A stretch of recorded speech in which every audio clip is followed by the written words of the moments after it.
The morning sun streaked across Hangar 7 at Edwards Air Force Base, casting long shadows across the gleaming metal surfaces of fighter jets as Technical Sergeant Maya Rodriguez stepped onto the tarmac.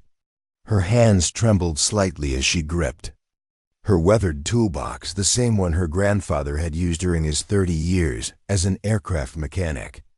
At 32, she had spent years working her way through the ranks of Air Force maintenance crews, but nothing had prepared her for this moment. The military's most advanced fighter jet program loomed before her, a prestigious assignment typically reserved only for elite maintenance personnel with specialized training. Before we jump back in, tell us where you're tuning in from, and if this story touches you, make sure you're subscribed, because tomorrow I've saved something extra special for you. Maya's petite 5 feet 3 inches frame, neatly braided black hair, round glasses, and soft-spoken demeanor made her an instant target for ridicule the moment she appeared at the maintenance bay. A group of battle-hardened mechanics exchanged knowing glances and snickered when she requested access to the F-35X Lightning, the military's newest $50 million prototype fighter with experimental stealth technology. "Ma'am, you sure you're in the right place?" Master Sergeant Jack Donovan laughed, his voice carrying across the cavernous hangar. "Home economics classes are in Building D. The kitchen appliances there might be more your speed." His crew erupted in laughter, their voices echoing off the metal walls of the hangar. "Maybe she's lost," another mechanic added, not bothering to lower his voice. "This ain't no place for weekend warriors playing with toy planes, lady." Maya felt her cheeks burn, but she didn't react to their taunts. Instead, she quietly signed the equipment access log, methodically checked her tools, and began reviewing the aircraft's maintenance history like a ritual she had performed thousands of times before. What they didn't know was that she'd learned these habits from her late grandfather, Chief Master Sergeant Roberto Rodriguez, a legendary Air Force mechanic whose innovative repair techniques had saved countless pilots' lives and were still taught at the Air Force Technical School 20 years after his retirement. Even Chief Warrant Officer Bennett, the gruff head of maintenance operations with 35 years of experience, seemed visibly reluctant when reviewing her transfer paperwork. "Listen, Rodriguez," he muttered under his breath, loud enough for nearby mechanics to hear. "Fixing basic systems on standard C-130s is one thing. Staying mentally composed when working on experimental technology that costs more than what most people earn in a lifetime, that's a completely different battlefield." The warning hung in the air like jet exhaust. Maya nodded respectfully, her grip tightening on her grandfather's toolbox. She had expected resistance, but the cold hostility in their eyes was more intense than she'd imagined. As she walked toward the technical room to review the aircraft specifications, she could hear the whispers following her like a shadow. She only got accepted because her grandfather was some hotshot mechanic back in the day, one voice drifted across the hangar floor. Probably never fixed anything more complicated than a bicycle before volunteering for this program. Just another diversity quota they had to fill, another responded with barely concealed disgust. That evening, alone in her sterile quarters, Maya sat on her narrow bunk and pulled out a faded photograph of her grandfather in his dress blues, taken during his final awards ceremony. Her hands no longer trembled as she traced the edges of the key photo. Tomorrow the real test would begin, and she knew that proving herself would require more than just technical skills. She would need to survive a war of attrition against men who had already decided she didn't belong. Preparing and narrating. This story took us a lot of time, so if you are enjoying it, subscribe to our channel, it means a lot to us. Now back to the story.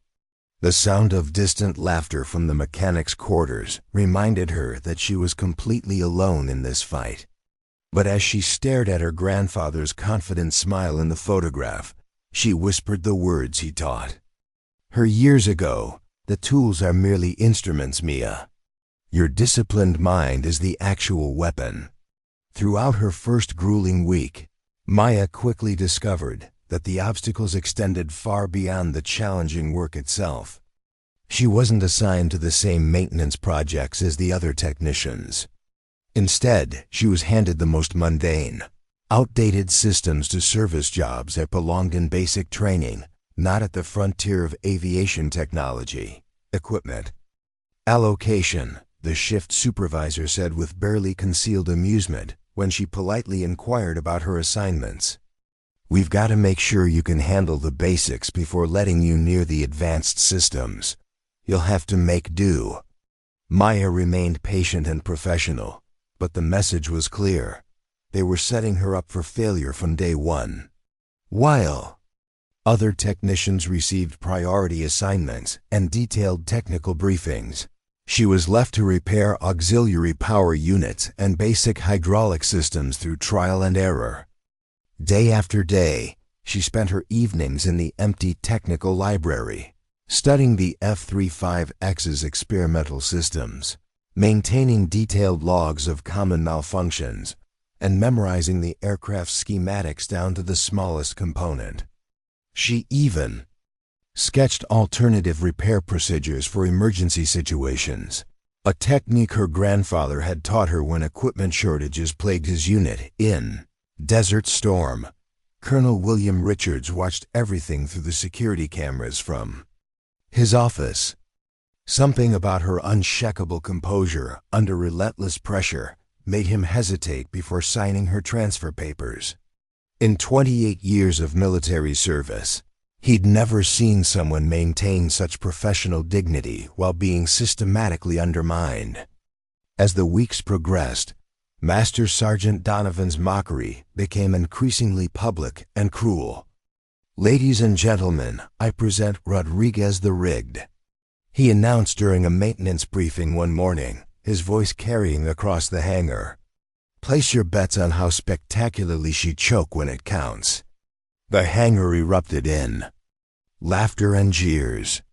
Several mechanics actually started taking bets, writing numbers on work orders and passing them around like it was some kind of sporting event.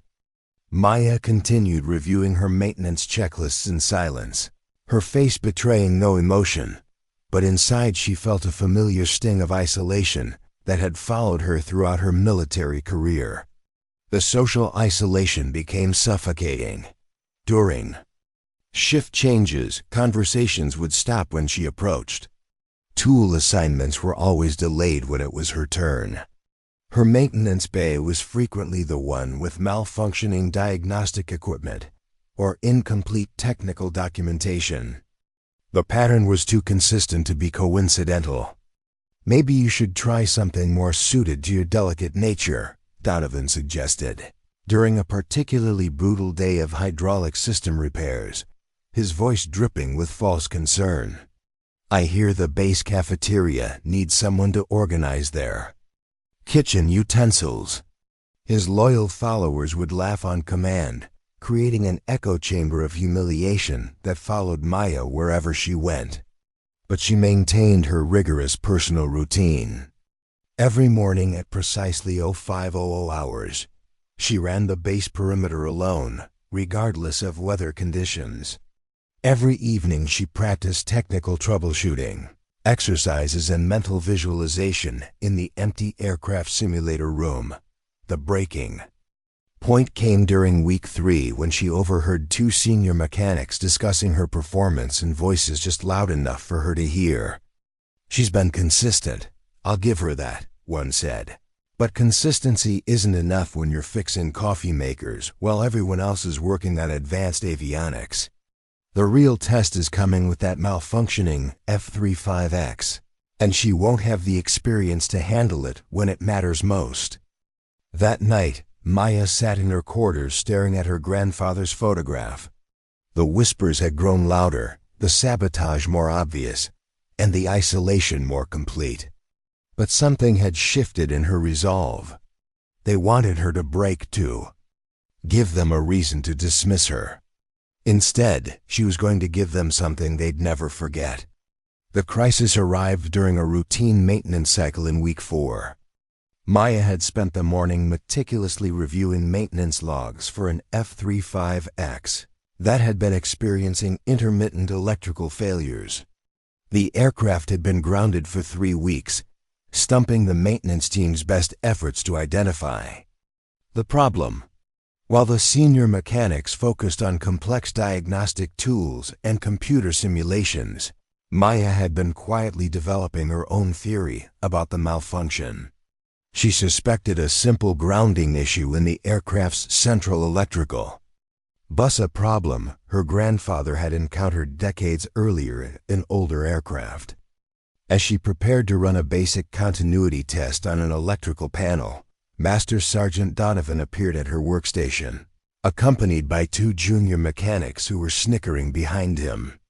Well, Donovan announced, seizing the opportunity like a predator sensing weakness. Looks like our little diversity hire is playing with the big toys today. Better make sure she doesn't mistake that $1 million avionics bay for a microwave oven. Several other technicians nodded in agreement, their respect for her already minimal now evaporating completely. Maya continued her work in silence, methodically connecting her multimeter to the panel connections. Women mechanics, Donovan continued, emboldened by the laughter. About as useful as a kitchen knife in a gunfight. Speaking of which, I bet that's all she knows how to use properly. Maya's fingers paused momentarily over the circuit she was testing, but she maintained her focus, ignoring the crescendo of mockery building around her. She knew the aircraft's electrical system was complex and dangerous. One wrong connection could cause catastrophic damage to systems worth millions of dollars. Just as she was about to complete her test, the hangar's emergency klaxon blared to life. Red warning lights flashed throughout the facility as the base-wide intercom crackled with urgency. Attention all personnel. Priority alert. The Secretary of Defense will be arriving in 30 minutes for an unscheduled inspection. All maintenance crews report to primary stations immediately. Repeat. Secretary of Defense arriving in 30 minutes. The hangar erupted into chaos as mechanics scrambled to their positions. Colonel Richards appeared on the floor, his face tight with tension. The F-35X needs to be operational, he announced, his voice cutting through the commotion. The Secretary specifically requested a demonstration of its capabilities. We cannot have our flagship aircraft down for maintenance during his visit. Master Sergeant Donovan stepped forward, confidence radiating from his stance. Sir, we've been troubleshooting that electrical fault for 3 weeks. It can't be fixed in 30 minutes, not even by our best team. Colonel Richards' expression darkened. I don't care if you have to rewire the entire aircraft by hand. That jet needs to be operational when the Secretary arrives, or we can all start looking for new careers. His gaze swept across the hangar, before landing on Maya, who was still calmly working at her station. Rodriguez, since you're already there, continue your diagnostics. Everyone else, prepare the other aircraft for inspection. As the maintenance crews dispersed in frantic preparation, Donovan leaned close to Maya's ear. Don't even think about touching anything critical. When this fails, and it will, you'll be the perfect scapegoat. The woman who couldn't handle real aviation maintenance. Left alone with the grounded F-35X, Maya felt a strange calm settle over her. This was the moment everything had been building toward her, one chance to prove herself, or confirm every doubt they had about her. She glanced at her grandfather's photo, which she kept in her breast pocket, then opened his weathered toolbox. Among the precision instruments and specialized tools lay a small pouch containing items that seemed comically out of place in an advanced aircraft hangar. A wooden chopstick, a dinner fork with the tines bent at precise angles, and a small teaspoon, whose handle had been meticulously filed to a specific shape. Sometimes Mia, her grandfather's voice echoed in her memory. The most sophisticated problems have the simplest solutions, and when standard tools fail, you must create your own. With 25 minutes remaining before the secretary's arrival, Maya made a decision that would either salvage her career or end it completely. She reached for the teaspoon. Working with methodical precision, she used the modified spoon handle to access a recessed connector behind the avionics panel. A space too narrow for standard tools, but perfectly suited for her grandfather's improvised instrument. The chopstick served as an insulated probe to test connections without risk of creating new shorts in the sensitive system. 20 minutes later, she had traced the problem to exactly what she had suspected: a microscopic fracture in a ground wire that standard diagnostic equipment couldn't detect. The irregular connection was causing the intermittent failures that had plagued the aircraft for weeks. With just 10 minutes remaining, Maya faced another challenge. The broken connection was located deep within the avionics bay, unreachable with standard repair tools without disassembling major components, a process that would take hours. Looking at the fork with its precisely bent tines, Maya remembered her grandfather's lesson about improvisation under pressure. She carefully inserted the modified fork through a maintenance access port, navigating it between delicate components with surgical precision until it reached the fractured connection. 5 minutes before the secretary's arrival, Maya completed a temporary repair that bypassed the faulty ground connection. It wasn't the textbook solution that would be taught at technical school, but it was exactly the kind of field innovation that had made her grandfather a legend. As she closed the access panel and returned her improvised tools to their pouch, the hangar doors opened. Colonel Richards entered, accompanied by a stern-looking man in a tailored suit, the Secretary of Defense, flanked by aides and security. Personnel. Master Sergeant Donovan intercepted them before they could reach Maya's workstation. Mr. Secretary, welcome to Edwards. I regret to inform you that the F-35X demonstration may need to be postponed. We've been experiencing an electrical malfunction that is resolved. Sir, Maya interrupted, stepping forward with quiet confidence. The aircraft is fully operational and ready for demonstration. Donovan's face contorted with disbelief. That's impossible. We've had our best people on this for weeks. The secretary turned to Maya, his expression neutral but evaluating. You fixed it? Just now? Yes, sir, Maya replied, maintaining proper military bearing. It was a grounding issue in the central electrical bus. Simple problem, difficult. Location. The permanent repair will require specialized parts, but the aircraft is safe and fully functional for today's demonstration. Colonel Richards studied her face, looking for any sign of uncertainty. Are you absolutely certain, Technical Sergeant? The safety of a $50 million aircraft and potentially its pilot are at stake. Maya met his gaze without hesitation. I stake my career on it, sir. The secretary checked his watch. Time is short. Let's proceed with the demonstration if you're confident. As the maintenance crew prepared the aircraft for engine start, Donovan pulled Maya aside, his face flushed with anger.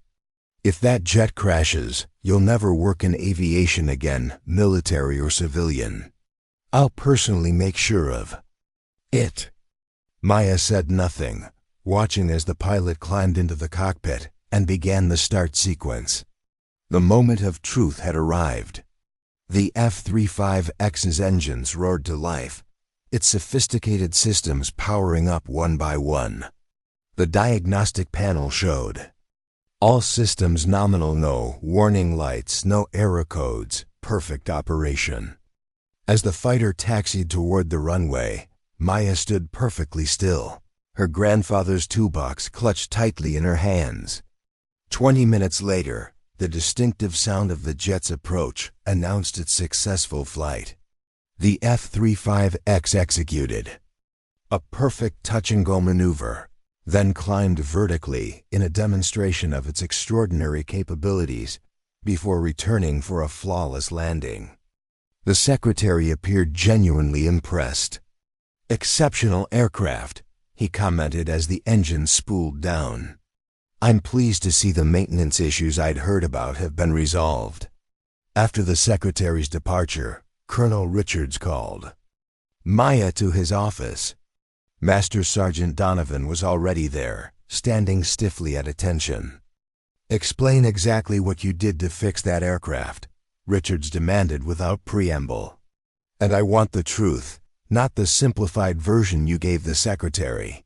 Maya placed her grandfather's tools on the colonel's desk: the chopstick, the modified fork, and the filed teaspoon. The standard diagnostic tools couldn't reach the affected area without major disassembly, sir. These allowed me to access and temporarily repair the grounding issue until proper parts arrive. Donovan stared at the kitchen utensils in disbelief. "Kitchen tools? You fixed a $50 million fighter jet with kitchen utensils?" "That's the most ridiculous, brilliant," Colonel Richards interrupted, examining the modified utensils with growing interest. Reminiscent of the field repairs Chief Master Sergeant Rodriguez documented during Operation Desert Storm. He looked up at Maya. "Your grandfather, I believe?" "Yes, sir," Maya replied, standing straighter. Richards nodded thoughtfully. He wrote the manual on improvised aircraft repairs that saved dozens of aircraft and likely pilots during combat. Operations. I studied his techniques at the academy. He turned to Donovan. "Master Sergeant, would you care to explain why a critical maintenance issue persisted for 3 weeks under your supervision, only to be resolved in 30 minutes by Technical Sergeant Rodriguez?" Donovan's face drained of color. "Sir, we followed standard protocols, which failed," Richards cut him off. Meanwhile, Rodriguez demonstrated exactly the kind of innovative thinking and pressure performance this program was established to develop. He fixed Donovan with a steely gaze. "I've also received reports about the treatment Technical Sergeant Rodriguez has endured since her arrival. Care to address those?" The confrontation that followed was brief but decisive. By the end of the day, Master Sergeant Donovan had been reassigned to oversee basic maintenance training at a remote installation in Alaska. The mechanics who had participated in the harassment faced disciplinary action and mandatory sensitivity training. Maya, meanwhile, received a commendation for exceptional performance under pressure. More importantly, she was appointed to lead a new initiative called Adaptive Maintenance Solutions, a program designed to develop innovative repair techniques for field conditions where standard equipment might not be available. The modified kitchen utensils that had saved the F-35X were placed in a display case in the maintenance training facility, alongside her grandfather's original tools and maintenance manuals. The case bore a simple plaque: "The right tool is the one that solves the problem." 6 months later, Maya stood before a class of 30 new aircraft maintenance technicians, men and women from diverse backgrounds who had been specifically selected for their potential to think beyond standard procedures. "I'm Technical Sergeant Maya Rodriguez," she began, her voice steady and confident. "6 months ago, I was called broken equipment by people who believed I didn't belong in advanced aircraft maintenance." Respectful silence filled the classroom as she continued. "But here's what I discovered during my time at Edwards. The most powerful tool you possess isn't in your toolbox, your diagnostic computer, or even in the maintenance manual. It's your ability to remain calm when everyone expects you to break." She held up her grandfather's weathered toolbox, now a symbol of innovative thinking that had become legendary throughout the Air Force maintenance community. Every insult, every dismissive comment, every moment someone expected me to quit, I channeled into determination. Because when you're consistently underestimated, you develop something others lack, the ability to see solutions where others see only obstacles. The room was completely silent, hanging on her every word. Sometimes, Maya continued, the most sophisticated problems have the simplest solutions. Sometimes what looks like a disadvantage, like having to learn maintenance from your grandfathers, outdated manuals because you couldn't afford the latest technical books, becomes your greatest strength. She opened the toolbox to reveal both precision instruments and everyday items that had been carefully modified for specific purposes. And sometimes, she said with a small smile, a kitchen utensil in the hands of someone who refuses to give up can fix what $1 million diagnostic system cannot. As she looked out at the faces of the next generation of Air Force mechanics, Maya felt her grandfather's presence as clearly as if he were standing beside her. They called me broken equipment, she said, her voice resonating with hard-earned wisdom, but what I actually broke were barriers. I didn't just fix an aircraft, I fixed a system that judged people by their appearance rather than their abilities. The story of the kitchen utensils and the $50 million fighter jet had spread throughout the military aviation community, inspiring a new approach to maintenance training that emphasized creative problem-solving alongside technical knowledge. Maya's name had become synonymous with resilience under pressure, and her improvised tools had spawned a whole new category of specialized instruments designed for hard-to-reach repairs. But as she looked at the eager faces before her, especially the women and minorities who had previously been rare in advanced maintenance roles, Maya knew that her greatest achievement wasn't saving an aircraft. It was opening doors for those who would follow in her footsteps, proving that innovation could come from unexpected places and that underestimated people often became the most valuable problem solvers.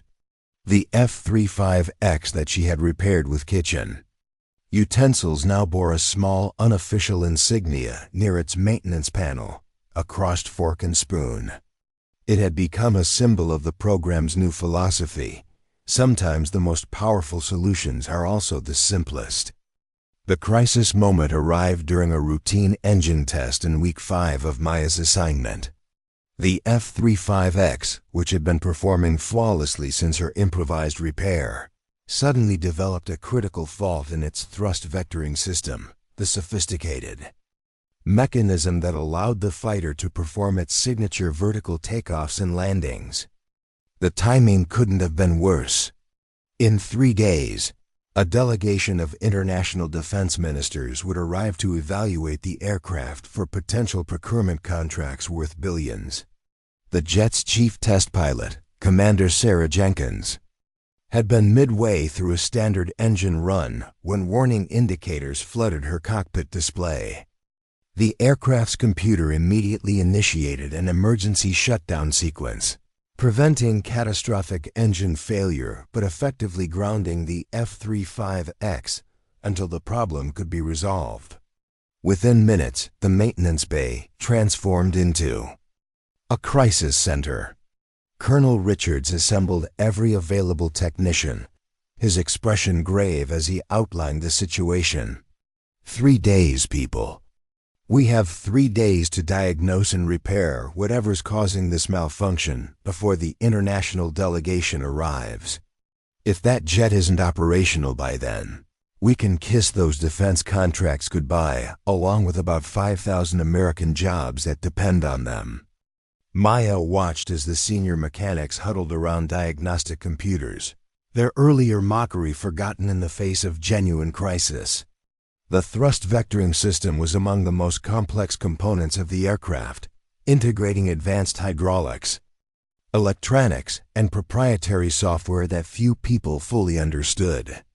"Rodriguez," Colonel Richards called out, motioning her forward. "You've demonstrated Unconventional problem-solving abilities. I want you on this. Master Sergeant. Donovan, who had maintained a cold distance since Maya's successful repair, visibly bristled. Sir, with all due respect, thrust vectoring systems are well beyond Technical Sergeant Rodriguez's experience level. This isn't something you can fix with a bent fork. Before the colonel could respond, Chief Warrant Officer Bennett stepped forward, his weathered face creased with concern. The problem is, we might not have a choice. I've just received word from Lockheed. Their specialist team is stuck in Singapore due to typhoon conditions. They can't get here before the delegation arrives. A heavy silence fell over the hangar as the implications sank in.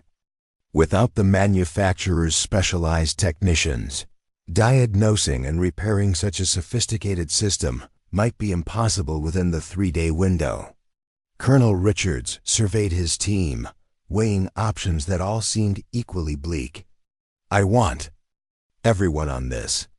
Every approach, every theory, every possibility. Rodriguez, you'll work directly with Commander Jenkins.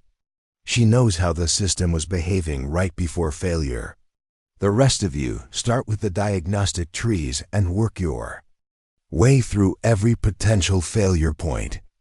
As the team dispersed to their assignments, Maya approached Commander Jenkins, who was still reviewing flight data from the aborted test. The pilot was a decorated combat veteran with over 3,000 flight hours in experimental aircraft, exactly. The kind of elite military personnel Maya had always admired from a distance. Technical Sergeant Rodriguez reporting as ordered, ma'am, Maya said, maintaining professional military bearing despite her nervousness. Jenkins looked up from her tablet, studying Maya with piercing blue eyes. You're the one who fixed the electrical system with kitchen tools, she stated matter-of-factly. Impressive improvisation. I've flown with your repair through 16 high-stress maneuvers without a single hiccup. Maya felt a surge of pride at the pilot's acknowledgement. Thank you, ma'am. Could you walk me through exactly what happened during the engine test? For the next hour, Commander Jenkins detailed every aspect of the aborted flight test, the sequence of warning indicators, the unusual vibration she'd felt through the control stick, the millisecond delay between command input and system response that had occurred just before failure. It wasn't catastrophic, Jenkins concluded. More like the system suddenly became confused, like it was receiving conflicting commands. Maya nodded, her mind already racing through possibilities. Permission to access the flight data. Recordings, ma'am, granted. I'll authorize your credentials for the secure server. While the rest of the maintenance team focused on hardware diagnostics, disassembling components, checking hydraulic pressures, and testing electronic subsystems, Maya immersed herself in the aircraft's data. She converted raw sensor readings into visual graphs, looking for patterns that might not be obvious in numeric form.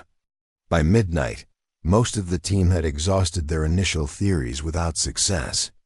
The hardware appeared intact, all connections were secure and diagnostic. Computers reported no obvious faults. Yet the thrust vectoring system remained non-responsive, stubbornly refusing to initialize during repeated startup attempts. Maya hadn't moved from her workstation in over 6 hours, surrounded by multiple screens displaying overlapping data. Visualizations. Colonel Richards approached, coffee in hand. Anything? He asked, setting the cup beside her keyboard. Maya rubbed her eyes. Maybe, sir, but it's unusual. She hesitated, conscious of how her theories had been mocked.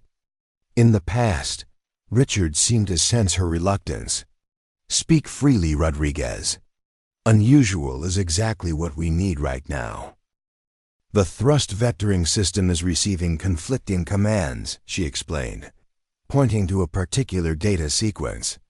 Here, microseconds before failure, the control computer sent standard commands. But then these secondary signals appeared from somewhere else in the system. A software glitch? Richard suggested. That was my first thought, sir. But the secondary signals are too structured, too consistent to be random errors. She pulled up another screen showing complex signal patterns. They almost look like deliberate commands. The colonel's expression darkened. Are you suggesting sabotage? No, sir, at least not human sabotage. Maya paused, gathering her thoughts.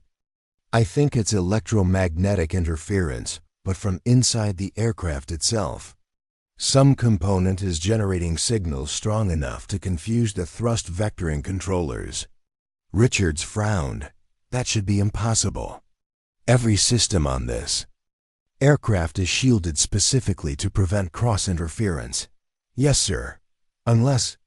Maya hesitated again, knowing her next words might sound absurd. Unless something changed after my repair to the electrical grounding system. Understanding dawned in the colonel's eyes. Your temporary fix altered the aircraft's electrical pathways. It's possible, sir. The bypass I created might have inadvertently created a new conduction path for electromagnetic signals. Richard straightened, new purpose in his stance. How do we confirm this theory? We need to run the engine at minimum power while scanning for electromagnetic anomalies, Maya explained. But our standard equipment isn't sensitive enough to detect the kind of micropulses I'm seeing in the data. So what do we need? Maya took a deep breath. A modified EMA scanner with sensitivity at least 10 times greater than military standard. And we need it built within 12 hours. The colonel's eyebrows rose slightly. That's ambitious, technical sergeant. Yes, sir. But I think I can build one using components from the base communications center and... She hesitated before continuing. My grandfather's recipe for homemade antenna paste. Antenna paste? A conductive compound he developed during the Gulf War when standard equipment failed in desert conditions. I have his formula in his old notebook. Richard studied her for a long moment before nodding decisively. You have authorization to requisition whatever you need. Keep me updated. As he turned to leave, he added, And Rodriguez? If anyone gives you trouble about unconventional methods, send them directly to me. The next 12 hours became a blur of feverish activity. Maya requisitioned specialized components from across the base, cannibalizing communications equipment and medical scanners to build her custom detection device. She mixed her grandfather's conductive paste using ingredients from the base kitchen. And commissary, earning puzzled looks from supply officers, but no resistance thanks to Colonel Richard's direct authorization. By noon the following day, with just 36 hours remaining before the international delegation's arrival, Maya had assembled a device that looked more like a science fair project than military equipment. A modified medical scanner wired to communications. Components, all connected to a custom-built antenna coated with her grandfather's paste and mounted on a wheeled cart. The maintenance team gathered around as she wheeled the contraption toward the F-35X. Master, Sergeant Donovan could barely contain his skepticism. That looks like something a middle schooler would build, he muttered, just loud enough for nearby technicians to hear. Maya ignored the comment, focusing instead on calibrating her equipment. Commander Jenkins stood nearby, watching with professional interest rather than judgment. Ready to begin engine startup sequence, Technical Sergeant? The pilot asked. Ready, ma'am. I'll need the engine at exactly 15% power, enough to activate all systems, but below the threshold, where thrust vectoring would normally engage. Jenkins nodded and climbed into the cockpit while Maya positioned her detection device near the aircraft's central fuselage. For the next 30 minutes, she methodically scanned every section of the fighter while the engine hummed at low power. Her eyes fixed on the crude display she'd rigged from a repurposed tablet. The maintenance bay had fallen completely silent, all eyes watching her unusual procedure. Even Master Sergeant Donovan had stopped making snide comments, his expression shifting from skepticism to reluctant curiosity as Maya worked with unwavering focus. Suddenly, Maya froze, her scanner hovering near an auxiliary power coupling that had been part of her original repair. The display showed a clear spike in electromagnetic activity, precisely timed pulses that corresponded exactly with the anomalous signals in the flight data. "There," she announced, marking the spot with a piece of tape. "This coupling is generating electromagnetic interference at exactly the frequency that confuses the thrust vectoring controllers." Colonel Richards examined the area she'd identified. "Can you fix it?" Maya nodded slowly, her mind already formulating a solution. "Yes, sir. But I'll need to completely redesign the grounding system, not just patch it. That means specialized parts that we don't have on base. The supply chain can't deliver anything before the delegation arrives," Chief Warrant Officer Bennett stated flatly. "We've already checked." Maya hesitated, then reached for her grandfather's toolbox. "Sir, I may have an alternative solution, but it's highly unorthodox. More kitchen utensils?" Donovan asked, his tone somewhere between mockery and genuine curiosity. "Not exactly." Maya pulled out what appeared to be a small food container, my grandfather's specialized shielding compound. He developed it for field repairs when standard EMI shielding materials weren't available. She opened the container to reveal a dark clay-like substance.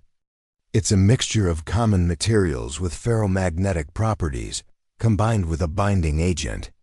Applied correctly, it creates an effective electromagnetic shield that can block interference at the source."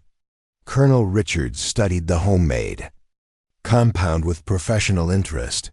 "What's in it?" "Iron oxide, powdered graphite, silicon, and—" Maya hesitated. "A special binding agent derived from common kitchen ingredients." "Kitchen ingredients," Donovan repeated incredulously. "You want to fix a $50 million fighter jet with some homemade clay?" "The principle is sound," Commander Jenkins interjected unexpectedly. "Naval aviators have used similar field expedient solutions for decades. The question isn't what it's made from, but whether it works." Colonel Richards nodded decisively. "We're out of options and running out of time. Rodriguez, proceed with your solution." Over the next 8 hours, Maya worked meticulously to apply her grandfather's shielding compound to the problematic coupling and surrounding components. She used plastic cutlery from the mess hall to shape the material into precise forms that conformed perfectly to the aircraft's complex internal geometry. When questions arose about specific application techniques, she consulted her grandfather's weathered notebook, following his handwritten instructions with religious precision. Commander Jenkins remained nearby, offering an extra pair of hands and asking insightful questions about the principles behind the unusual repair method. By midnight, the modified shielding was in place. Maya had completely redesigned the grounding pathway, using her grandfather's compound to isolate sensitive components from electromagnetic interference, while maintaining critical electrical connections. "Ready for testing, sir," she reported.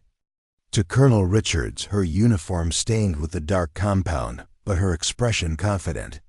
The test would be all or nothing, a full engine startup and thrust vectoring test. That would either prove her solution or potentially cause further damage to the sophisticated aircraft. The entire maintenance team gathered in the hangar, tension thick in the air as Commander Jenkins climbed into the cockpit. "Beginning startup sequence," the pilot's voice came through the hangar speakers, professional and calm despite the stakes.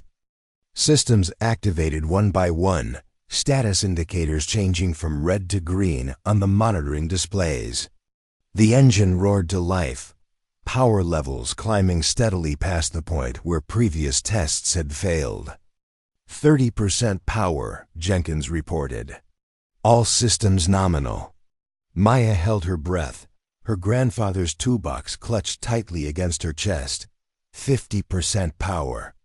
Initiating thrust vectoring diagnostic sequence. The distinctive sound of the F-35X's nozzles adjusting filled the hangar as the sophisticated system redirected thrust through its full range of motion. On the monitoring screens, every indicator remained green. 70% power. Thrust vectoring responding normally to all inputs. A murmur of amazement spread through the assembled technicians as the test continued without a single warning indicator. 100% power, Jenkins announced. Full thrust vectoring capability confirmed. All systems functioning within optimal parameters. The test concluded with a perfect shutdown sequence, the engine spooling down smoothly while maintenance. Computers reported 0 anomalies. In the sudden silence that followed, Colonel Richards turned to Maya, genuine respect in his expression. Technical Sergeant Rodriguez, I believe you've just saved a multi-billion-dollar defense contract with homemade clay and plastic forks. Spontaneous applause erupted from the maintenance team, the same people who had mocked and isolated her. Just weeks earlier, now showing genuine appreciation for her unconventional brilliance. Even Master Sergeant Donovan approached, offering a stiff but sincere handshake. That was impressive, Rodriguez. Your grandfather taught you well. The following morning, the international delegation arrived as scheduled. The F-35X performed flawlessly during its demonstration, executing complex maneuvers that showcased its revolutionary thrust vectoring capabilities. The defense ministers were suitably impressed, and preliminary contracts were signed before they departed. Colonel Richards called Maya to his office afterward, where she found not only Commander Jenkins, but also a stern-looking man in a business suit who was introduced as Dr. Lawrence Chun, the lead engineer from Lockheed Martin's Advanced Systems Division. Dr. Chun arrived this morning and has reviewed your repair methodology, the colonel explained. He has some questions about your unconventional approach. Maya's heart sank. Was she about to be reprimanded for violating standard repair protocols? Would her homemade solution be removed and replaced with factory-approved components? Dr. Chun studied her for a long moment before speaking. Technical Sergeant Rodriguez, I've spent 20 years developing electromagnetic shielding materials for advanced aircraft systems. We have a team of 40 engineers and a multi-million-dollar research facility dedicated to solving exactly the kind of problem you encountered. He paused, placing a folder on the colonel's desk. Your grandfather was Roberto Rodriguez, correct? Chief Master Sergeant, specialized in field expedient repairs during Desert Storm? Yes, sir, Maya confirmed, surprised by the question. Chun nodded thoughtfully. I met him once, early in my career. He showed me his notebook, the same one you consulted during your repair, I believe. You knew my grandfather? Not well, but his reputation was legendary among those of us who understood what he accomplished. His kitchen recipes, as some dismissively called them, were actually sophisticated material science applications developed through years of practical experimentation. Dr. Chen opened the folder to reveal chemical analyses and electron microscope images. We've taken samples of the shielding compound you applied. The mixture of iron oxide, graphite, and silicon creates a remarkably effective electromagnetic barrier. But the binding agent, he looked up, genuine curiosity in his expression. What exactly did you use? Maya hesitated, then decided. On honesty, a mixture of egg whites, cornstarch, and vinegar, sir. My grandfather discovered that the proteins in egg whites, when properly treated, Create molecular bonds with certain metals that remain stable under extreme conditions. Dr. Chun smiled, the first genuine expression he'd shown since his arrival. Egg whites, of course. He turned to Colonel Richards. Colonel Lockheed Martin would like to offer Technical Sergeant Rodriguez a civilian consulting position with our Advanced Materials Division. Her grandfather's techniques represent an entire field of practical materials, science that has been overlooked by conventional engineering approaches. The room fell silent as Maya processed this unexpected turn of events. A civilian position with Lockheed Martin would mean a substantial salary increase and opportunities that few military personnel ever received. Before she could respond, Commander Jenkins spoke up. "If I may, sir," she addressed Colonel Richards. "Technical Sergeant Rodriguez has demonstrated exceptional abilities that would be equally valuable within the military structure. Her approach to problem-solving under pressure is precisely what our advanced maintenance programs need." Colonel Richards nodded in agreement. "I was about to suggest the same thing. Technical Sergeant Rodriguez, effective immediately. I'm recommending you for promotion to Master Sergeant and appointment as lead instructor for our new adaptive field maintenance program." Dr. Chun looked briefly disappointed but nodded in understanding. "The offer remains open, Sergeant Rodriguez, should you ever consider civilian employment. In the meantime, Lockheed would like to establish a formal collaboration with your adaptive field maintenance program. Your grandfather's techniques deserve wider application." The meeting concluded with plans for a new joint initiative between the Air Force and Lockheed Martin, centered around Maya's unconventional approach to aircraft maintenance. As she left the colonel's office, Maya found the maintenance bay transformed her. Improvised scanning device and containers of homemade shielding compound had been carefully preserved and placed on display, alongside technical diagrams explaining the principles behind her repair. More surprisingly, she found Master Sergeant Donovan instructing junior technicians to take detailed notes on her methodology. When he noticed her presence, he straightened to attention. "Rodriguez," he acknowledged, genuine respect in his voice. "I owe you an apology. I judged you by your appearance rather than your abilities, and that was unprofessional. Your grandfather would be proud of what you accomplished here." Maya nodded, accepting his apology with professional grace. "Thank you, Master Sergeant. But this isn't just about proving myself. It's about showing that innovation can come from unexpected places, even the kitchen drawer." Donovan actually smiled at that. "A lesson I won't forget." "And neither will they," he added, gesturing to the junior technicians who were studying her improvised tools with newfound respect. As Maya walked through the hangar, past the F-35X that she had saved with egg whites and plastic forks, she felt a profound sense of completion. The path her grandfather had begun decades earlier, finding extraordinary solutions in ordinary materials, would continue through her and the students she would soon teach. The kitchen utensils in her grandfather's toolbox had become more than just improvised tools. They were symbols of a philosophy that valued ingenuity over convention, adaptability over rigid procedure, and respected the wisdom that could be found in unexpected places. They had called her broken equipment, an insult meant to diminish her worth. Instead, she had proven that sometimes the most powerful tools aren't the ones designed in laboratories or manufactured in factories.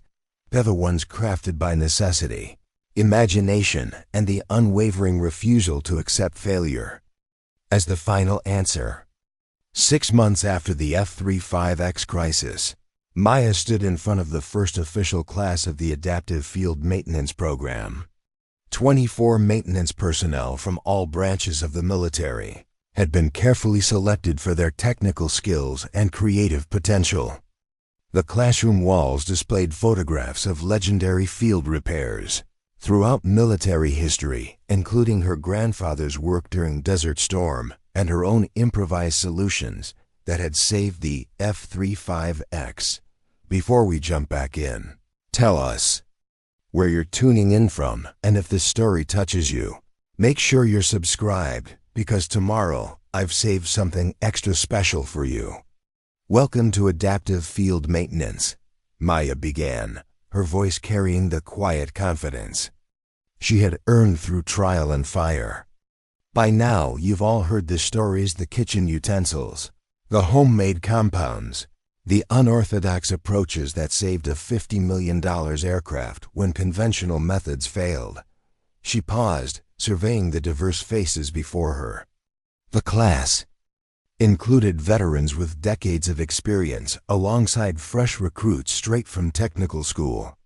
Men and women from varied backgrounds, united by their selection for this pioneering program. What you haven't heard is what happened next. She continued, because that's the part of the story that doesn't make headlines. The real challenge wasn't fixing the aircraft, it was changing the culture that prioritizes procedure over innovation, tradition over effectiveness, and conventional thinking over creative problem-solving. Maya activated the classroom display, showing a photograph of her grandfather's toolbox with its unusual collection of modified kitchen implements. "This is my inheritance," she explained. "Not just the physical tools, but the mindset behind them.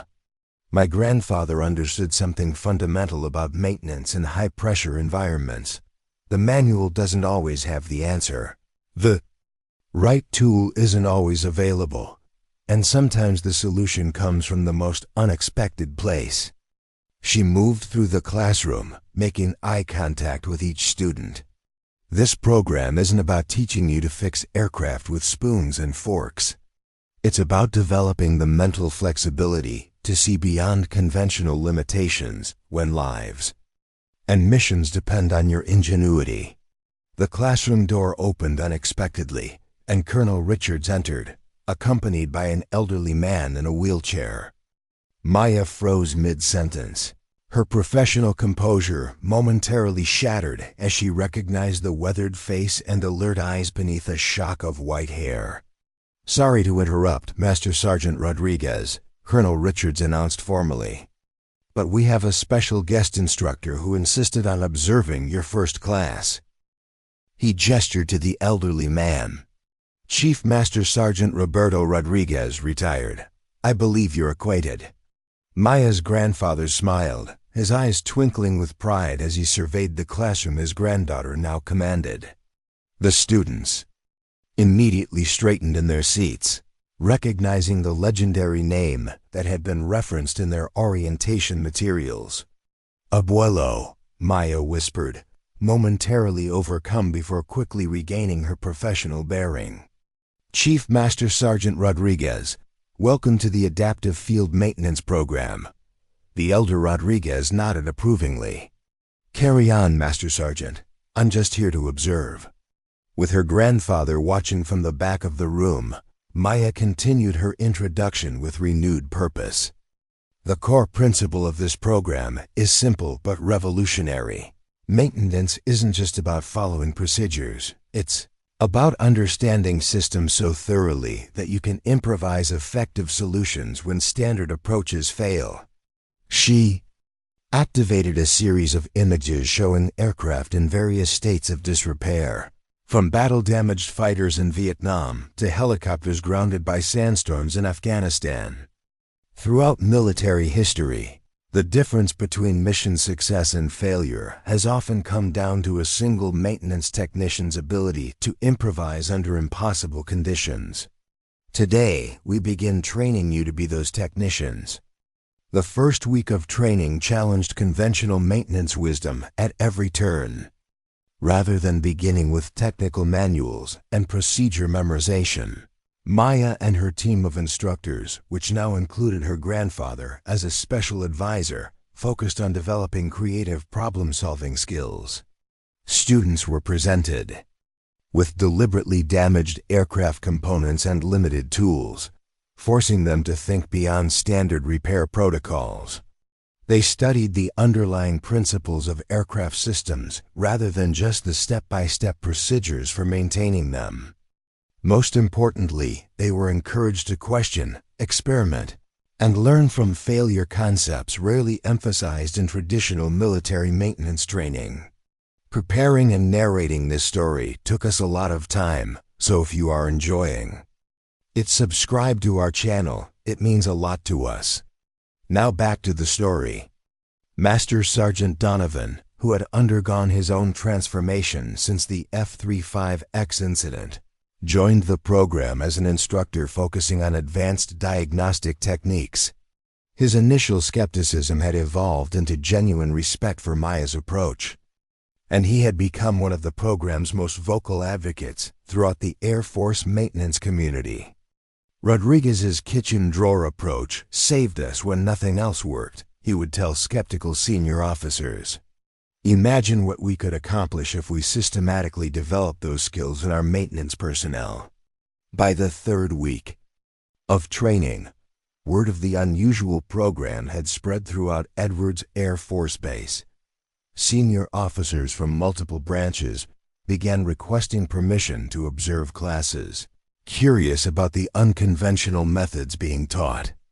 Defense contractors sent technical representatives to evaluate whether the program's innovations could be incorporated into their training protocols. Maya's grandfather became a fixture in the classroom, his wheelchair positioned near her desk. As he observed and occasionally contributed insights from his decades of experience.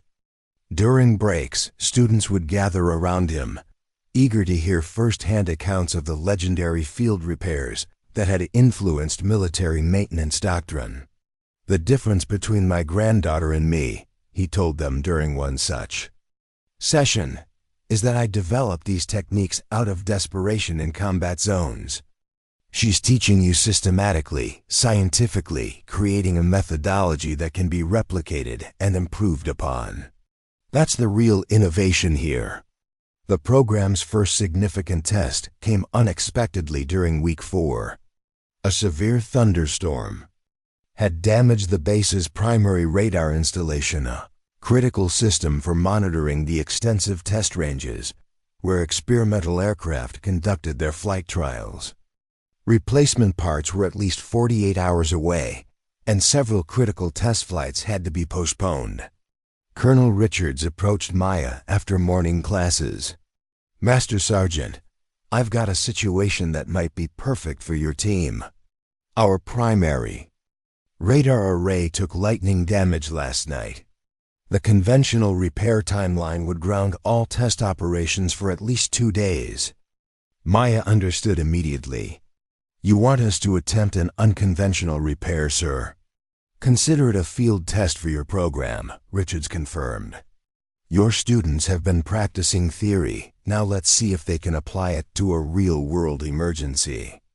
Within an hour, Maya had assembled a team of her most promising students along with Master Sergeant Donovan and her grandfather, who insisted on being brought to the radar installation despite the difficult terrain.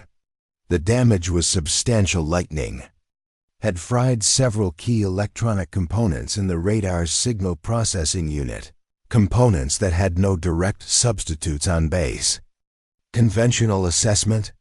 Maya asked the group, initiating the problem-solving methodology she had been teaching. Senior Airman Patel, a former electronics technician with a background in satellite communications, examined the damaged components carefully. Standard procedure would require complete replacement of the signal processing unit. Estimated time with available parts, 48 to 72 hours. Unconventional possibilities? Maya prompted, encouraging the creative thinking they had been practicing. For several minutes, the team discussed various approaches, from cannibalizing components from less critical systems to attempting to rebuild the damaged circuitry from scratch. Maya observed without intervening, allowing her students to work through the problem-solving process she had been teaching them. Her grandfather watched silently from his wheelchair, his expression revealing nothing as the discussion continued. Finally, Technical Sergeant Wilson, a soft-spoken woman who had initially struggled with the program's emphasis on creative thinking, cleared her throat hesitantly. "Sir," she addressed Maya's grandfather directly, "in your Desert Storm journal, you mentioned using modified kitchen foil and household chemicals to repair damaged circuit pathways in a pinch. Could something similar work here?" The elder Rodriguez smiled approvingly. "The principle is sound, but this circuitry is far more sophisticated than what we had in the 90s. You'd need to create precision pathways at a much smaller scale." Master Sergeant Donovan, who had been examining the damaged components with a portable microscope, looked up suddenly. "What about the 3D printer in the engineering lab? It's designed for creating prototype aircraft components, but with the right conductive material." Maya nodded encouragingly. "Excellent connection, Master Sergeant. What conductive material would you suggest?" The team fell into intense discussion again, this time focused on identifying materials that could be processed through the 3D printer to create functional circuit pathways. Various possibilities were suggested and rejected, based on conductivity, durability, and compatibility with the printing system. Once again, it was Technical Sergeant Wilson who made the crucial connection. Chef Martinez in the officers' mess was experimenting with edible silver leaf for some fancy dessert last week. Silver is one of the most conductive metals, and the leaf form might be processable if we can create the right suspension medium. Maya's grandfather chuckled, a sound of pure delight, from the kitchen to the radar array. The tradition continues. What followed was 6 hours of intensive innovation. The team requisitioned the 3D printer from the engineering lab, obtained silver leaf from the surprised mess officer, and developed a printable conductive medium using a combination of scientific principles and culinary techniques. They created precise digital models of the damaged circuitry, modifying the printer's programming to work with their improvised conductive material. By sunset, they had successfully printed replacement circuit pathways that, while not as durable as the originals, would restore the radar's functionality until proper replacement parts arrived.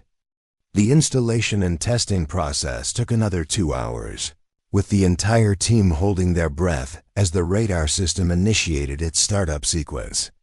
When the main display illuminated with a perfect radar sweep of the test range, spontaneous cheers erupted from the team. Colonel Richards, who had arrived to witness the final testing, shook his head in amazement. 48 hours of downtime eliminated by kitchen ingredients and a 3D printer, he marveled. This is exactly why we created this program.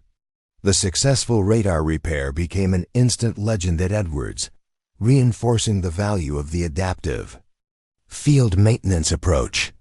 More importantly, it validated Maya's training methodology. Her students had successfully applied the creative, problem-solving techniques she had been teaching them to a real-world emergency. The following week, Maya received notification that the Secretary of the Air Force would personally visit to evaluate the program. The success with the radar repair had caught attention at the highest levels, and there was discussion of expanding the program to all major Air Force maintenance facilities. The day before the Secretary's visit, Maya found her grandfather in the small office she had arranged for him adjacent to the classroom. He was reviewing student evaluations, his weathered hands making careful notes in the margins. "They're learning well," he commented as she entered. "Especially that Wilson, she thinks differently from the others. Quieter, but sees connections they miss." Maya nodded, taking a seat across from him. "She reminds me of myself when I started. Always watching, analyzing, finding patterns where others see only chaos." Roberto studied his granddaughter thoughtfully. "You've created something important. Here, Mia, More important than any single repair, no matter how impressive. I couldn't have done it without your foundation, Maya replied. Your notebooks, your techniques, they gave me the starting point. No, he corrected gently. I just fixed broken aircraft. You're fixing a broken system. Do you know why my techniques never became standard practice during my career? Maya had wondered this many times but had never asked directly. Institutional resistance to change? Partly, Roberto acknowledged. But mostly because I kept them to myself, my secret advantages in a competitive environment. I documented everything but shared selectively. You're different. You're creating a system to teach these skills to everyone, to make the exceptional approach the standard one. He gestured to the classroom visible through the window, where students were engaged in an intensive problem-solving exercise. That's your real achievement. Not the F-35X repair, impressive as it was, but this transforming maintenance culture. From rigid procedure to adaptive thinking. The secretary's visit the following day exceeded all expectations. After observing classes and reviewing the program's methodology, he announced immediate funding for expansion to 5 additional bases, with plans for eventual Air Force-wide implementation. What Master Sergeant Rodriguez has created here, he told the assembled press corps, represents the future of military maintenance. In an era of increasingly sophisticated aircraft and unpredictable operational environments, adaptive thinking isn't just beneficial, it's essential. The program's success attracted attention beyond the Air Force. Within months, the Navy and Marine Corps had sent observers with requests to implement similar training for their maintenance personnel. Defense contractors began incorporating adaptive maintenance principles into their technical documentation and training protocols. Maya's unconventional journey from ridiculed outsider to respected innovator reached its culmination 6 months later when she was summoned to the Pentagon. In a ceremony attended by senior military leadership from all branches, she received the Distinguished Service Medal for her contributions to military readiness, the highest non-combat award possible. As she stood at the podium to accept the medal, Maya saw her grandfather in the front row, his eyes glistening with pride. Beside him sat Master Sergeant Donovan, Commander Jenkins, and several students from her first class who had gone on to establish adaptive maintenance programs at their own bases. This honor belongs not just to me, she began, but to everyone who refused to accept that, by the book, is always the best approach.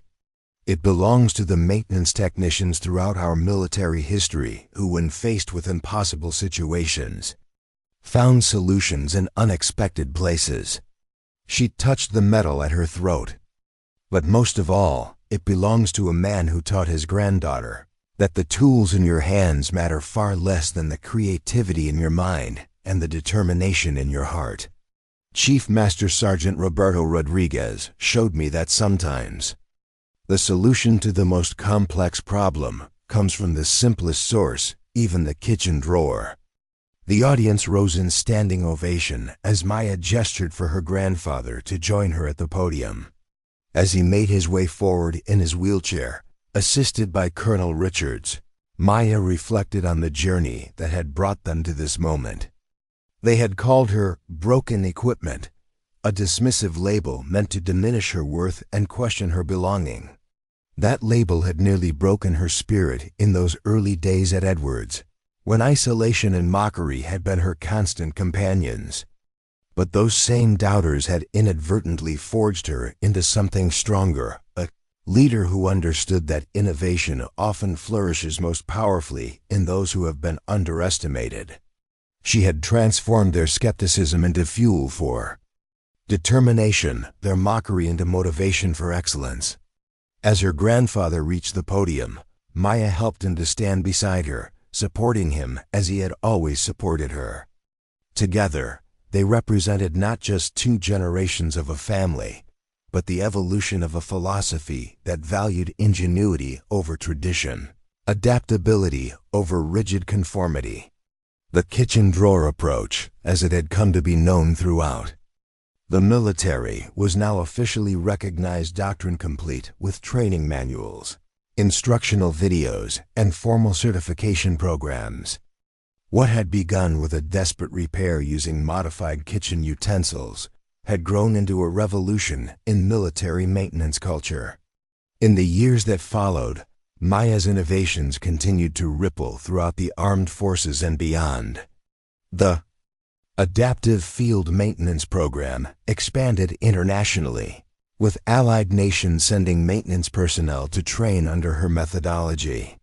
Defense contractors incorporated her principles into the design of new aircraft, creating systems that were not only technologically advanced but also more readily repairable in field conditions. Her grandfather's modified kitchen utensils, which had once drawn mockery and derision, now occupied a place of honor in the Smithsonian National Air and Space Museum, displayed alongside other revolutionary innovations in aviation history. The accompanying plaque described them as tools that changed military aviation maintenance philosophy forever. But for Maya, the most meaningful legacy wasn't in museums or training manuals. It was in the stories that came back to her from around the world. Stories of maintenance technicians who, faced with seemingly impossible situations in remote bases or combat zones, had drawn on her teachings to find solutions where none seemed possible. A Marine helicopter stranded in a remote mountain region, repaired with materials from a local cooking pot. A Navy aircraft's sophisticated radar restored using components from a ship's galley. An Air Force transport plane's hydraulic system, temporarily patched with a solution derived from coconut oil and local clay. Each story reinforced what Maya had always believed, that the most powerful tools in any maintenance technician's arsenal weren't the ones in their standard issue toolbox, but the creativity and adaptability they carried in their minds. On the 5th anniversary of the Adaptive Field Maintenance Program, Maya stood before a new class of students, this one larger and more diverse than any before. Representatives from every branch of the military, from allied nations, and even from civilian aviation filled the expanded classroom. "Welcome to Adaptive Field Maintenance," she began, her voice carrying the quiet authority of someone who had transformed her field. "By now you've all heard the stories, the kitchen utensils, the homemade compounds, the unconventional approaches that saved aircraft when conventional methods failed." She activated the display screen, showing not just her grandfather's modified utensils, but dozens of improvised tools created by graduates of her program, each with its own story of ingenuity under pressure. "These are not just tools," she continued. "They are physical reminders of a fundamental truth, that innovation often comes from the most unexpected places and the most underestimated people." Maya moved through the classroom, making eye contact with each student, especially those who seemed uncertain or out of place. "Some of you may feel like outsiders here. You may come from backgrounds not traditionally represented in aviation maintenance. You may have been told, directly or indirectly, that you don't belong. Perhaps, like me, you've been labeled as broken. Equipment, undervalued and underestimated." She paused, allowing her words to resonate. "I'm here to tell you that those experiences, difficult as they may be, can become your greatest strength.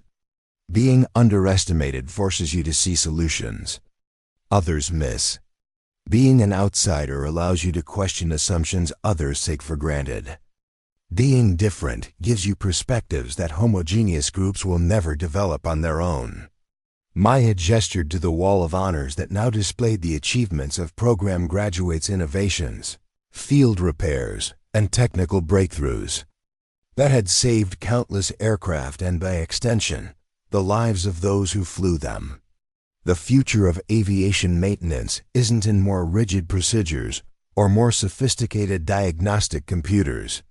It's in the minds of people who refuse to accept that something can't be fixed, people who look at a kitchen drawer and see not just utensils, but possibilities. As she surveyed the eager faces before her, men and women who would carry her philosophy to bases and aircraft carriers around the world, Maya felt a sense of completion. The path that had begun with mockery and isolation had led to transformation, not just of her own career, but of an entire maintenance culture. They had called her broken equipment, a label meant to diminish and exclude. Instead, she had become the master craftsman who taught others how to fix what conventional wisdom deemed unfixable. And in doing so, she had proven that sometimes the most powerful innovations come not from the most advanced laboratories or the most exclusive institutions, but from those who have been forced to find strength in being underestimated and creativity in being excluded. The kitchen utensils that had saved a $50 million fighter jet had become symbols of a revolutionary approach to problem-solving, reminders that sometimes the solution to the most complex challenge lies not in the most sophisticated tool, but in the most ingenious application of the simplest one. 10 years after the kitchen utensil repair that had saved the F-35X and launched a maintenance revolution, Maya Rodriguez stood in the control room of NASA's Mission Operations Center at Johnson Space Center. On the massive central display, the Artemis 7 lunar mission telemetry streamed in real time, America's most ambitious deep space endeavor since the Apollo program. Maya was no longer in uniform. 3 years earlier, she had retired from the Air Force as a senior master sergeant to accept NASA's offer to lead their newly established Adaptive Systems Maintenance Division. Her methods, once mocked as the kitchen drawer approach, had become so respected that the space agency had created an entire department around her philosophy. Before we jump back in, tell us where you're tuning in from, and if this story touches you, make sure you're subscribed, because tomorrow I've saved something extra special for you. Status update from Lunar Module Perseverance announced. Flight Director Melissa Chun, her voice tense but controlled. They're reporting critical failure in the primary life support system. Backup systems engaged but showing strain. Estimated viability, less than 6 hours. The control room fell silent as the implications sank in. 4 astronauts were on the lunar surface, 238,000 miles from Earth, with a life support system that was rapidly failing. Even at maximum speed, the nearest rescue capability was at least 72 hours away. Transmitting full diagnostics now, pinned the calm voice of Commander James Wilson from the lunar module. Engineering assessment suggests micrometeoroid impact. Damaged the primary oxygen recirculation system. Standard repair protocols have been attempted without success. Maya stepped forward, studying the incoming diagnostic data with the focused intensity that had become her trademark. Permission to open direct communication with the Lunar Module Engineering Officer, she requested. Flight Director Chun nodded. Immediately. Establish direct link to Lieutenant Commander Patel. Maya felt a surge of pride at the name. Raj Patel had been one of her first students in the Adaptive Field Maintenance Program, a quiet but brilliant technician who had shown exceptional aptitude for the unconventional problem-solving she taught. Now, he was the engineering officer on humanity's most ambitious space mission and facing a challenge that would test everything he had learned. Lieutenant Commander Patel, this is Rodriguez at Mission Control, she said as the communication. Link established. I'm looking at your diagnostics. Talk to me about what you've tried so far. Master Sergeant Rodriguez. Patel's voice came through with unmistakable relief. I've attempted standard repair protocols using the emergency kit.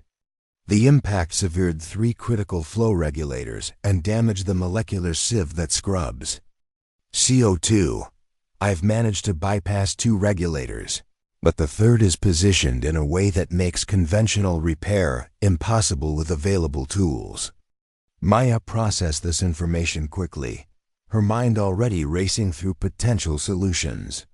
What materials do you have available? Not just in the repair kit, everything in the module. Standard toolkit, emergency medical supplies, scientific equipment, food provisions, personal items. Patel began listing everything aboard the lunar module, his methodical training evident in the comprehensive inventory. As he spoke, Maya noticed Flight Director Chun watching her with a mixture of hope and skepticism. Despite NASA's adoption of her maintenance philosophy, there remained pockets of resistance from traditional engineers who believed that space systems were too complex and critical for improvised solutions. The food container, Maya interrupted suddenly. You mentioned specialized thermal food containers. Describe them exactly. Triple-layer vacuum-sealed titanium ceramic composite, Patel replied without hesitation. Designed to maintain food temperature in extreme environments. Each crew member has one as part of their personal kit. Maya nodded, pieces falling into place in her mind. And the medical kit, it contains surgical-grade silicone adhesive? Affirmative.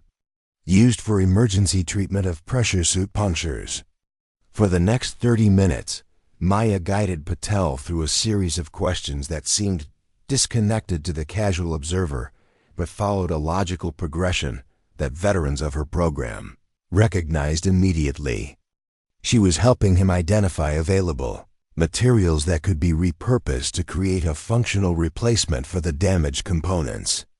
Preparing and narrating this story took us a lot of time, so if you are enjoying it, subscribe to our channel. It means a lot to us.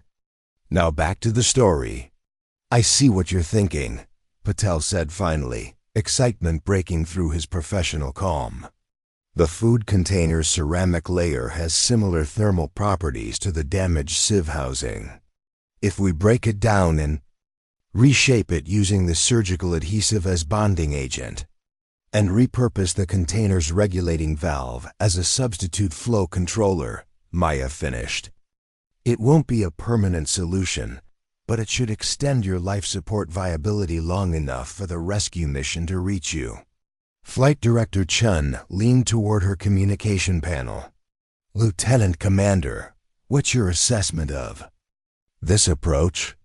NASA has no established protocol for this kind of modification to critical life support systems. There was a brief pause before Patel responded. With all due respect, Director, this is exactly what the Adaptive Maintenance Program prepared us for. When standard protocols fail and lives are at stake, we adapt. I can make this work. Chun nodded slowly, weighing the risks against the increasingly grim alternative. Proceed with the modification. Rodriguez will guide you through the process. For the next 4 hours, Maya remained at her station, talking Patel through each step of the improvised repair. The control room watched in tense silence as the astronaut disassembled his food container, precisely cut and shaped its components, and methodically integrated them into the damaged life support system. Integration complete, Patel announced. Finally, initiating restart sequence for primary life support. Every eye in mission control fixed on the life support telemetry displays. For several agonizing seconds, the readings remained unchanged.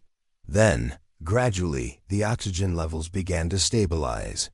The carbon dioxide readings, which had been climbing to dangerous levels, plateaued and then slowly began to decrease.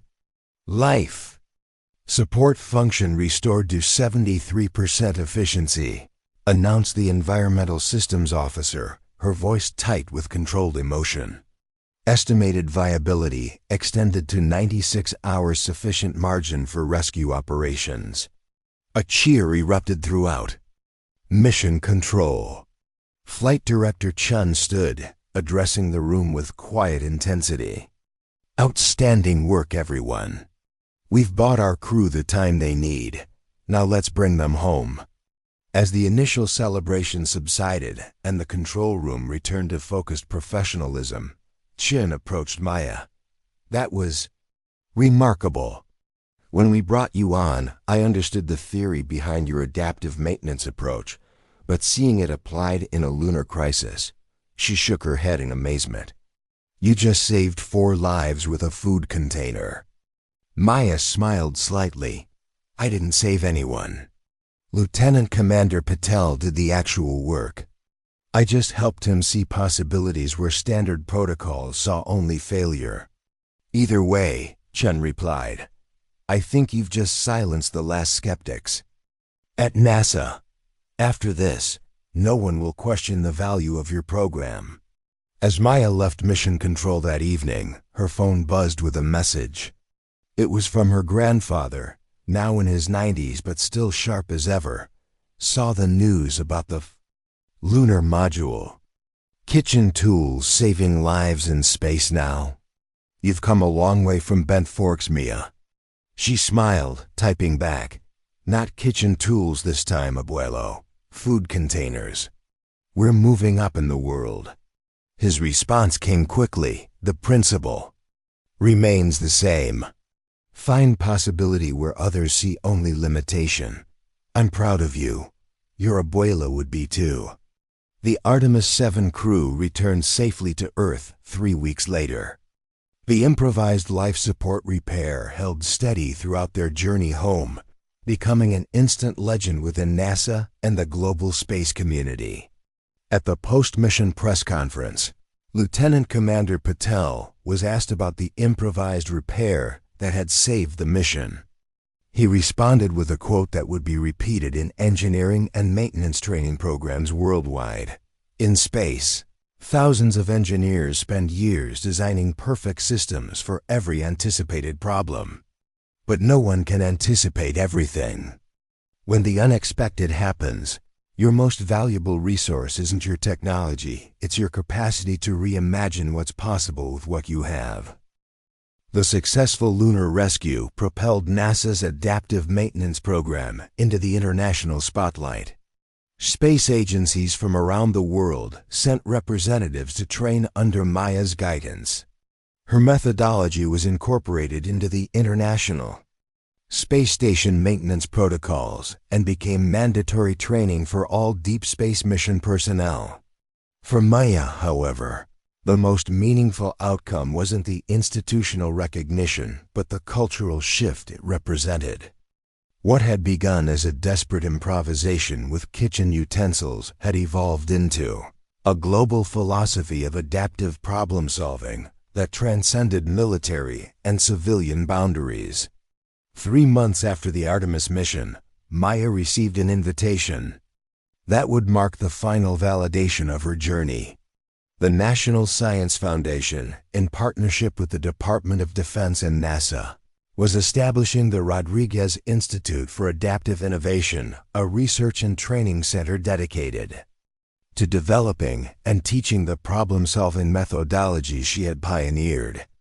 We would be honored if you would serve as the Institute's first director, the invitation read. Your work has transcended maintenance to become a philosophy of innovation with applications across disciplines and industries. The proposed location for the Institute brought tears to her eyes.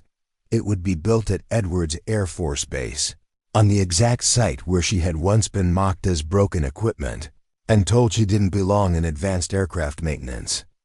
At the groundbreaking ceremony 6 months later, Maya stood before an audience that included military leaders, NASA officials, defense contractors, and most meaningfully dozens of graduates from her maintenance programs who had gone on to implement her methods worldwide. Her grandfather sat in the front row in his wheelchair, now 95 years old, but insistent on being present for this milestone. Beside him sat former Master Sergeant Donovan, who had become one of her most vocal advocates after his initial skepticism. and Commander Jenkins, whose early support had helped her weather the storms of doubt and dismissal. 20 years ago, Maya began. I arrived at this very spot carrying my grandfather's toolbox and his belief that ingenuity matters more than convention. I was immediately labeled as someone who didn't belong, literally called broken equipment, by those who judged capability by appearance rather than potential. She paused, looking out at the audience. That experience could have broken me. Instead, it became the foundation for everything we celebrate today. Being underestimated taught me to see value where others saw only limitation. Being excluded forced me to find paths where no established routes existed.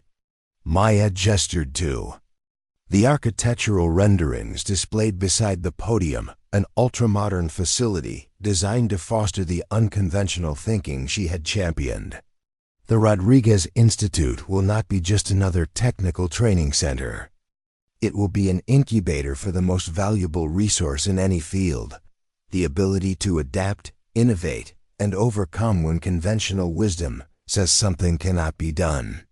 She smiled at her grandfather. My abuelo taught me that the most powerful tool is not the one in your hand, but the one in your mind. He showed me that sometimes the solution to the most complex problem comes from the simplest source, even the kitchen drawer. Maya held up a small display case containing the original modified fork she had used to repair the F-35X. This humble tool saved a $50 million aircraft when sophisticated diagnostic systems failed.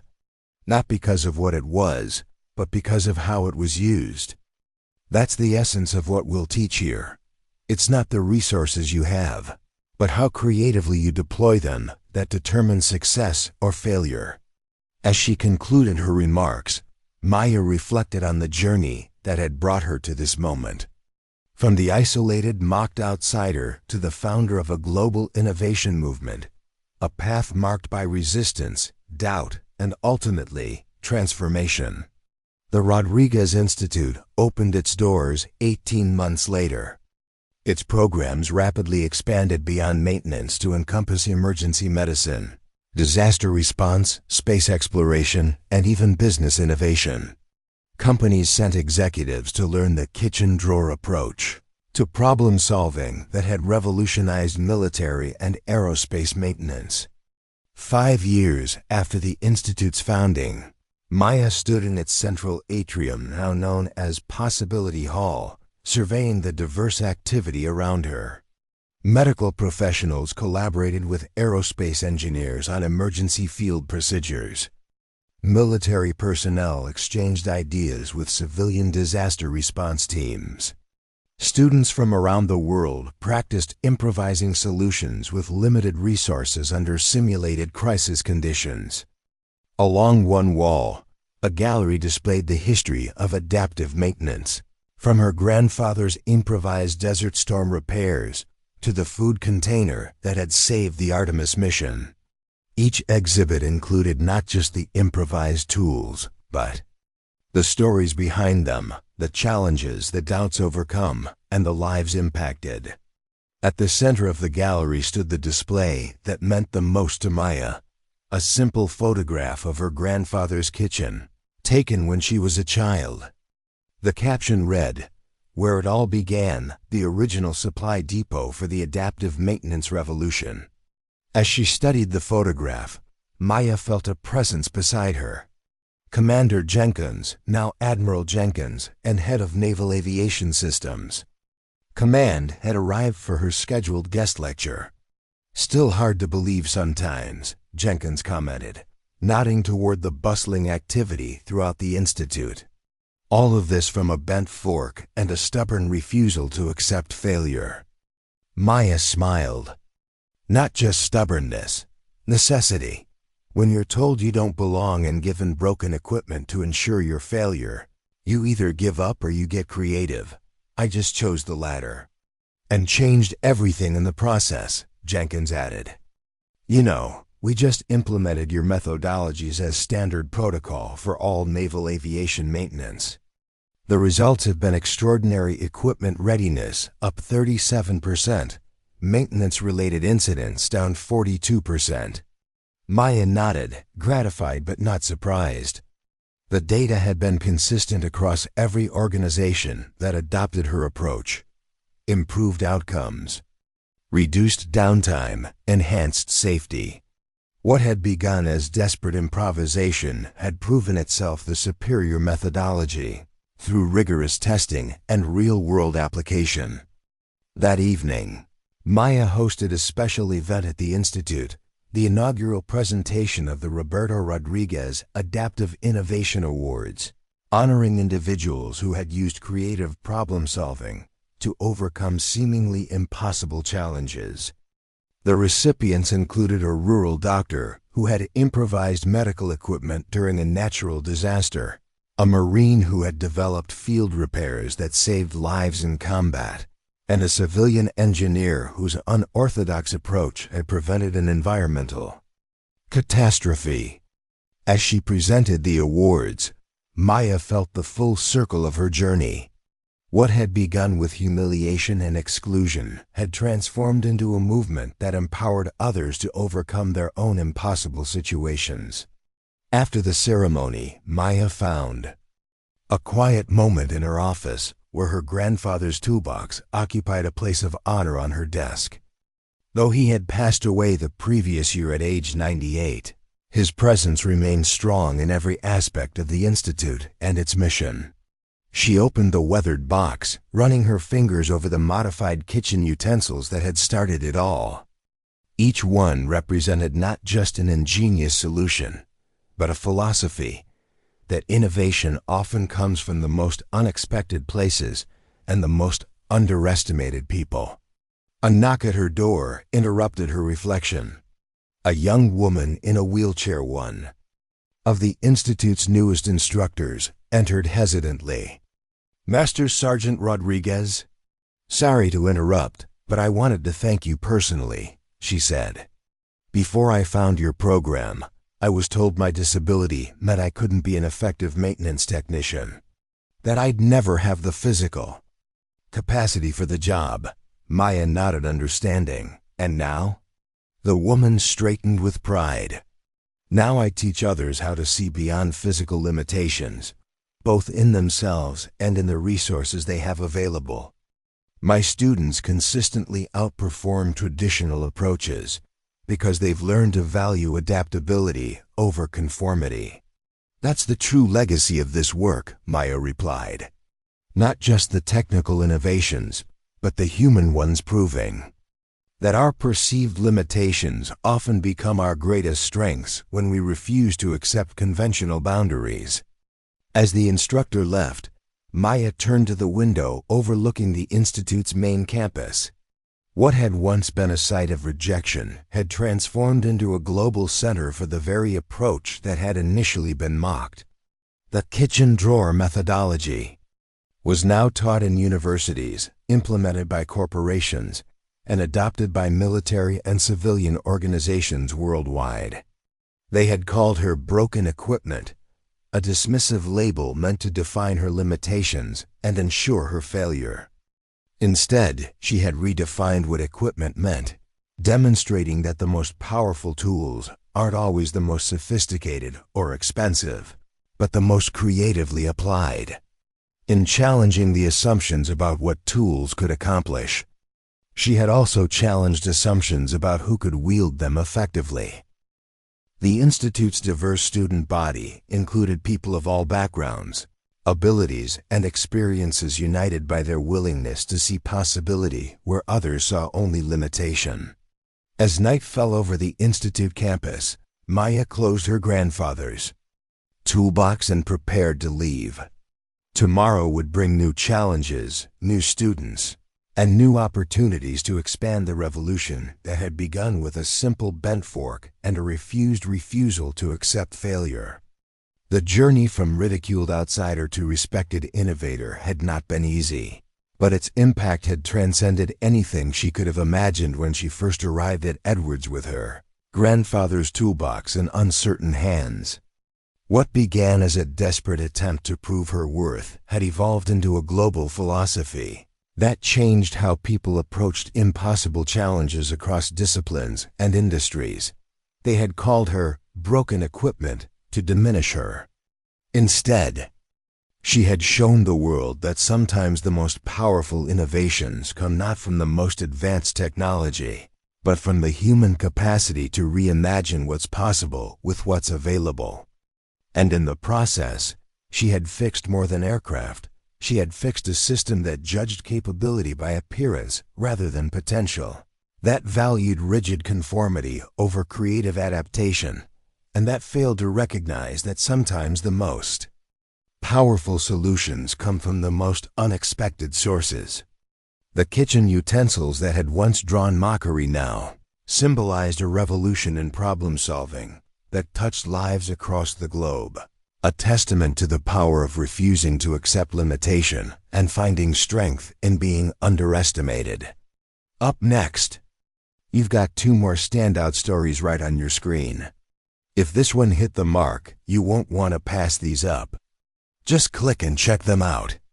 And don't forget to subscribe and turn on the notification bell so you don't miss any upload. From us